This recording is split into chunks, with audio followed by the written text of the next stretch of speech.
प्रणम्य शिरसा देवं गौरीपुत्रं विनायकं प्रणम्य शिरसा देवं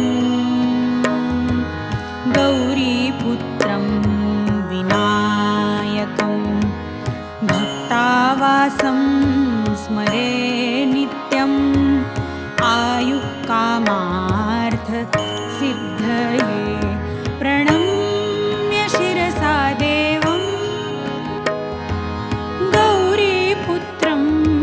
विनायकं भक्तावासं स्मरे नित्यम् आयुः कामार्थ सिद्धये प्रणम्य शिरसा देवं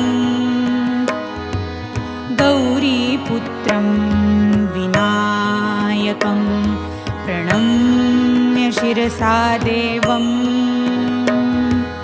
गौरीपुत्रं विनायकम्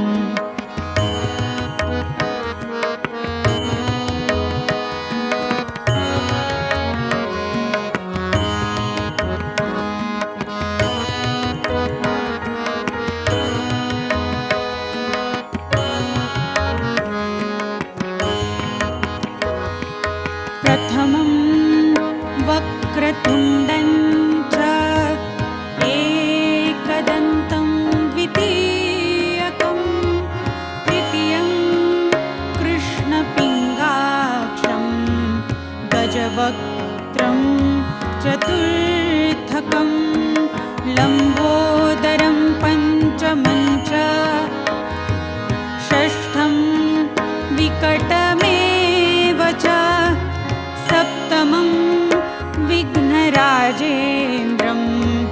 धूम्रवर्णं तथाष्टमं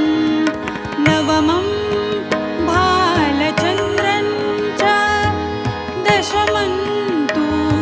विनायकम् एकादशं गणपतिं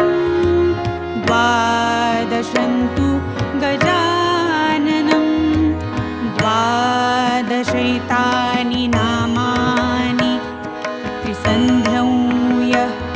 पठेन्नरः न च विघ्नभयं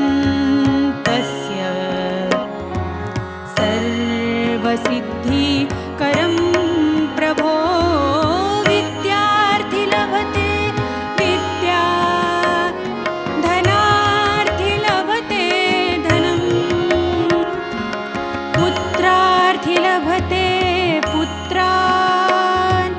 मोक्षार्थी लभते गतिम् जपेत् गणपतिस्तोत्रम् षड्भिर्मासे फलं लभेत्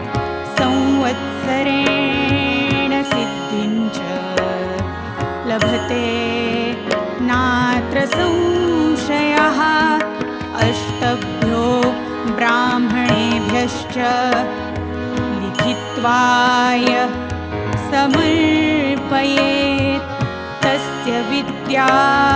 भवेत् सर्वा गणेशस्य प्रसादतः गणेशस्य प्रसादतः गणेशस्य प्रसादतः